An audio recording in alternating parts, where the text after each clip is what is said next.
شاہ است حسین، بادشاہ است حسین، دین است حسین، دین پناہ است حسین، سرداد ناداد دست در دست یزید، حقا کے بنائے لا الہ است حسین۔ جس معین الدین چشتی اجمیری نے امام عالی مقام کے بارے میں یہ اشعار کہے تو امر ہو گئے، وہی معین الدین چشتی اجمیری نے حضرت داتا علی حجویری کے شان میں، اور یہ کچھ سوچے سمجھے شعر نہیں، آپ اجمیر شریف سے مدینے گئے، جا کے حضور کی بارگاہ میں حاضری دی، آپ کی سیرت کی کتابوں میں یہ جملہ لکھا ہے کہ جب معین الدین میرے مصطفیٰ کی بارگاہ میں حاضر ہوئے، جا کے کھڑے ہو کے ادب سے ہاتھ باندھ کے کھڑے ہو کے پڑھا الصلاۃ والسلام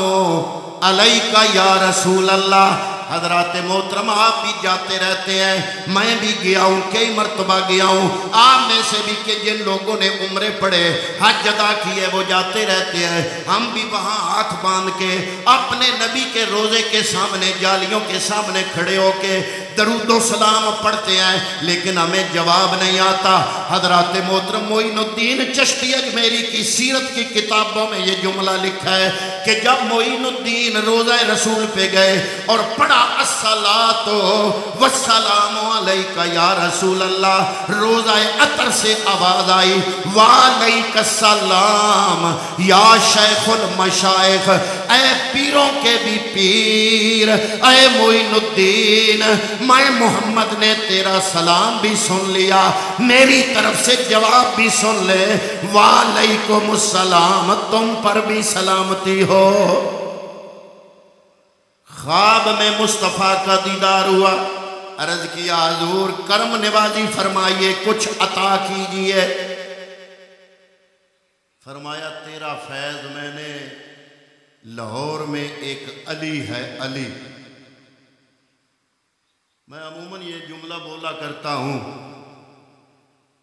کہ ایک ہے نجف والا علی، ایک ہے لاہور والا علی۔ نجف والا علی اس نے اپنا فیض لاہور والے علی کو دیا، اور لاہور والے علی کا اگر یہ عالم ہے کہ چشتیوں کا بادشاہ جس کے قدموں میں بیٹھ کر خیرات کی بھیک مانگ رہا ہے، لاہور والے چھوٹے علی کا یہ عالم ہے، نجف والے بڑے علی کا مقام کیا ہوگا؟ حضرت معین الدین چشتی اجمیری حضور کے حکم پہ لاہور آئے، لوگوں سے پوچھا میں نے علی سے ملنا ہے، علی حجویری، انہوں نے کہا تم لیٹ ہو گئے ہو، وہ تو فوت ہو گئے۔ جب کہا فوت ہو گئے تو اس پہ واپس نہیں آئے کہ